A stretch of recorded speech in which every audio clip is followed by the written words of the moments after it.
let's now begin discussing those logical operators that we're going to be using to combine mathematical statements. So I'd like to motivate each of these logical operators with a real-world example to help us think through all possible cases.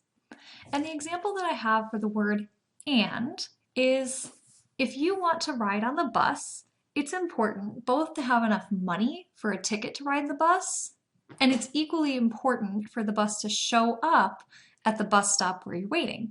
So out of this scenario, let's create two mathematical statements. Statement P is going to represent the expression, you have enough money for the bus. And what I should probably say is right now, in order to make that a universal mathematical statement. Right now, you have enough money for the bus. And because I don't want to have to write that over and over and over again, I will abbreviate that full sentence with just the letter P. Similarly, let's have the bus shows up be statement Q, and in order to make that a mathematical statement, let's say the bus shows up today or the bus shows up right now. So we're talking about one specific occurrence, and that statement for one occurrence would be either always true or always false. And what I'd like us to envision in all of the cases, it'll be very similar for our next two logical operators, is that there are four different things actually that could happen. With regards to statement P can be either always true or always false. And those two options are designated right up here. But totally independent from that, statement Q can be true right now, or statement Q can be false. There is no in between of sometimes true or maybe true. These things, because P and Q are mathematical statement, these are the only envisionable outcomes for statement P, the only envisionable outcomes for statement Q. And what I'd like to do is think about combinations of those scenarios in the real world. So for example, going right here, let's envision a world where both statements P and Q are true. That is, right now I have enough money for my bus fare, and right now the bus shows up. Well, in this situation, I'm happy because I've met the criteria that's required for me to ride the bus, and I should be able to get on the bus to get where I'm going. Next, let's consider a world where statement P is false, but statement Q is true. In other words, I do not have enough money for my bus ticket today, and the bus pulls up to the bus stop right now. Now, I know that in real life, you might someday find a very generous bus driver who lets you on the bus anyway, but the rule would be that the driver is not to let you on the bus if you don't have enough money. And so in this situation, we should expect to be sad. We will not be able to get on the bus and get where we need to go. Next up, let's envision a world where statement P is true, but statement Q is false. That is, I'm at the bus stop, I have enough money to ride the bus, but the bus does not show up today. In that situation, I am not on the bus, and therefore I am not happy. If there's no bus to get on, there's no way for me to ride it, and this combination of events would leave me sad. And last but not least is a world where both statement P and statement Q are false. That is, I don't have enough money for the bus, but in some ways it doesn't matter because the bus does not show up. In that combination of circumstances, I am not on the bus, I am not happy, I'm not going to make it to wherever I needed to go, and those are all envisionable scenarios for something joined with the word and. So only one outcome with and, when statement P is true and statement Q is true, is going to ultimately lead to a positive outcome. All other envisionable outcomes are going to lead us to an unhappy circumstance. Next up is the logical operator OR.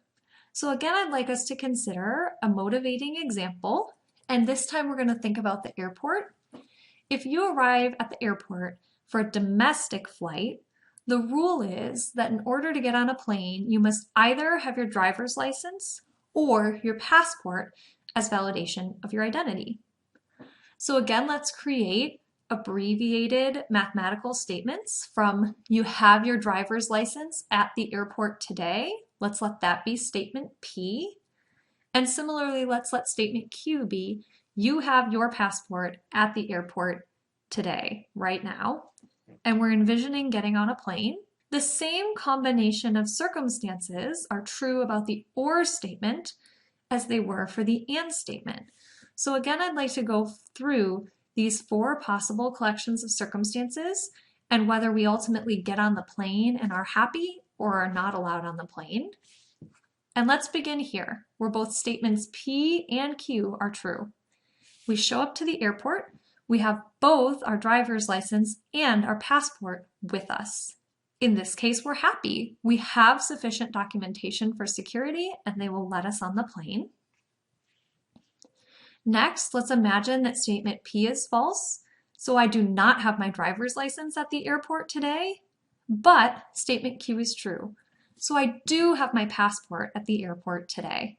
That's just fine. I have the documentation I need for security and I'll be allowed through to get on my plane. And similarly, in the opposite situation, if I'm on a domestic flight and I do have my driver's license at the airport today, but I did not bring my passport, that's okay. I still have sufficient documentation to get on the plane and I'll get through security. The only remaining scenario is where both statements are false. I do not have my driver's license and I do not have my passport at the airport. And that's the situation that's going to lead us into trouble with security. If we do not have that validation of our identity as adults, we will not be allowed to board our plane.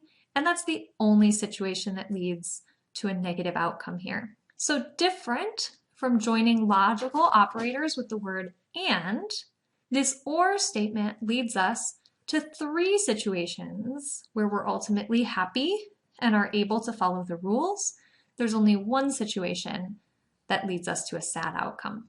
Now, last but not least, I'd like to revisit the word or because there's something interesting that happens in the English language here that we're going to need to consider. Let's consider just a slightly different scenario where we've gotten an RSVP card for a wedding. So on this RSVP card, we're asked to select what kind of meal option we would like. Let's let P say we select the vegetarian option, and let's let Q be the mathematical statement we select the option for chicken. Again, you can't half select something. You either select something or you don't. So these are abbreviations for mathematical statements. And we have these 4 scenarios. In the situation where P is true and Q is true, that is, we send back our RSVP card for just one person saying, I would like the vegetarian option and the chicken option. This will actually lead to a non-positive outcome. Whoever the people are who are getting married are probably paying by the plate for something, and they never intended for you to select both options for just yourself. And so the person who's receiving that RSVP card is probably frustrated in this particular situation where you have selected both the vegetarian option and the chicken option for a single person. Moving over here to the next scenario where you do not select the vegetarian option, but you do select the chicken option, the person who ultimately gets that RSVP card back is probably happy. You've made a choice out of one of the 2 choices that were presented to you, and your choice has been made clear. And similarly for the next situation. Conversely, if you've selected the vegetarian option and you have not selected the chicken option, you've selected a choice that was given to you, exactly one choice, and the person receiving the RSVP card is happy. Now, last but not least is the final option, where you send back your RSVP card and you say, yes, I am coming to the wedding. However, I will not be having the vegetarian option and I will not be having the chicken option. I will be having lobster. Again, the person receiving that RSVP card is probably not going to be happy. They did not offer you lobster. That wasn't a choice. You haven't selected from the choices that you were given, and they're trying to figure out what on earth they're going to serve you. So there's a little bit of a complication with the word or. In both this example and the previous example, we've talked about two different mathematical statements being joined by the word or, but there's a contextual level of distinction that we need to make that really comes down to, is it okay for both options to be true? In the airport example, having both your passport and your driver's license was totally fine. This just meant that you were super prepared and there were no complications with that choice. In the wedding RSVP example, there are complications to selecting both options in an or statement. So this is something that we'll discover and talk about more in the next video, is this complication of the word or in the English language.